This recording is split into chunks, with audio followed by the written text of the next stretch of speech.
Start. हम लोग जो बच्चों को तैयार करने की बात कर रहे हैं उसमें सबसे इम्पोर्टेंट एस्पेक्ट ये है कि बच्चों को जब तैयार होना है तो उनको तैयार किस किस एस्पेक्ट में होना है। अभी हम तैयार करने के हिसाब से कि भाई अच्छे बच्चे पढ़ ले, एक ढंग की सी नौकरी लग जाए और फिनिश। अब उस नौकरी के लिए वो बच्चे जो है दूर किसी भी देश में चले जाते हैं, चाहे वो IIT से पढ़े चाहे IIM से पढ़े, बट वो यहाँ से जॉब जो है मतलब यहाँ से पढ़ाई करते सीधे अमेरिका जाते, वहां पे जॉब ज्वाइन करते, थोड़े दिनों में वो केवल अपने जॉब और उनके दो चीजों के लायक रह जाते हैं। बाकी धीरे धीरे वो फैमिली से कट जाते हैं, पेरेंट्स से कट जाते हैं, अपने देश से कट जाते हैं और ग्लोबल बातें करना शुरू कर देते हैं।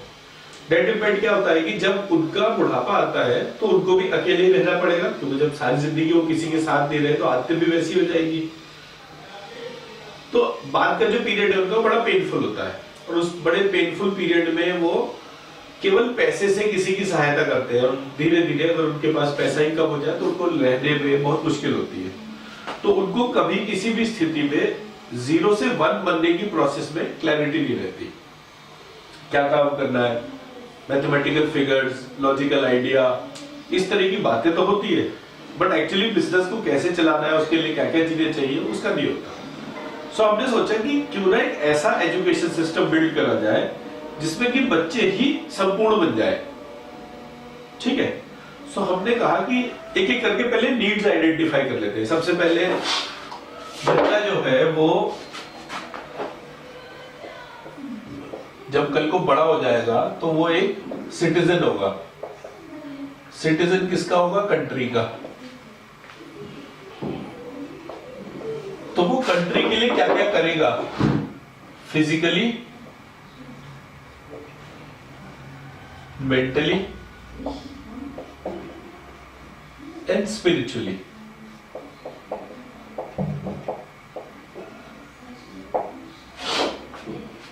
ठीक है, सो देश के लिए वो शरीर से क्या कर सकता है, अपने मन से क्या कर सकता है और अपने आत्मिक प्रक्रिया से कैसे उसको कनेक्ट कर सकता है। ये एक पार्ट हो गया। ठीक, कंट्री के बाद क्या आता है? बच्चा जो है सोसाइटी का एस्पेक्ट होता है। तो सोसाइटी के लिए वो क्या कर सकता है? फिजिकली, मेंटली और स्पिरिचुअली। ठीक है, उसके बाद बच्चा जो है वो फैमिली का पार्ट होता है। तो वो फैमिली के लिए क्या कर सकता है? फिजिकली, मेंटली और स्पिरिचुअली।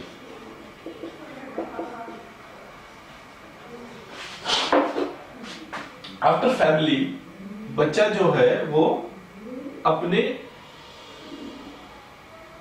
सेल्फ के रोल के लिए क्या कर रहा है? ठीक, फिजिकली, मेंटली और स्पिरिचुअली। सी ब्रॉड पिक्चर हो गई।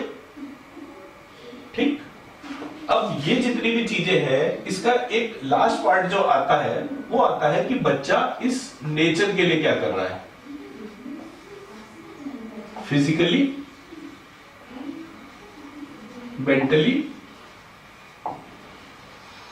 और स्पिरिचुअली। ठीक है, सो यहां पर हमने क्या कहा? वो फैमिली।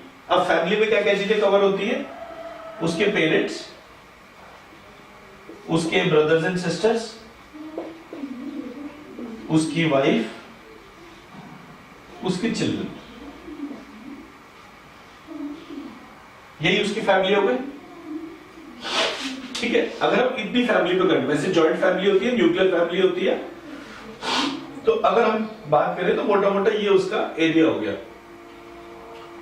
तो ये जितना भी प्रोसेस है, इस प्रोसेस में बच्चे के टोटल एरियाज जहां पर कि वो अफेक्ट करता है वो हमने यहां पर कैप्चर कर लिया।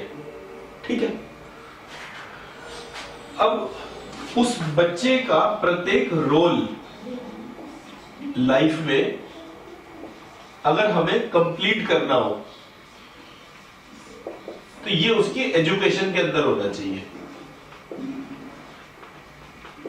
बच्चे बहुत अच्छे हैं लेकिन अपने परिवार का, अपने पेरेंट्स का ध्यान नहीं रखते। बच्चे बहुत अच्छे हैं, जिस जगह जिस समाज में वहां पर किसी के आते जाते नहीं है, मिलते जुलते नहीं है। बच्चे बहुत अच्छे हैं लेकिन जो जिस देश ने उन्हें सब कुछ दिया उस देश के लिए नहीं सोचते। बच्चे बहुत अच्छे हैं, अपना ही ध्यान नहीं रखते। बच्चे बहुत अच्छे हैं, इस नेचर के बारे में नहीं सोचते। सो अच्छे होने की परिभाषा जो है हमेशा रिलेटिव है। ठीक, आप 20 प्रॉब्लम्स को आइडेंटिफाई करें, अरे उसके अंदर ये कमी है, वैसे बहुत अच्छा है लेकिन ये नहीं करता। सो ये किस लिए हो गया? Role, what role you are playing. So अगर हमें बच्चों को कंप्लीट बनाना हो तो उनको हर रोल को कैसे बैलेंस रखना है, और रोल बैलेंस करने का एक एग्जाम्पल सबसे मजबूत है। सबसे मजबूत एग्जाम्पल किसका है? किसने अपनी लाइफ में बिल्कुल 100% बैलेंस रखा? श्री कृष्ण ने। उनके दोस्त, उनके दुश्मन, उनकी सखियां, उनकी मां, उनकी पत्नियां, कोई भी ऐसा नहीं था जो उनसे कहे कि मैं तुमसे असंतुष्ट हूं।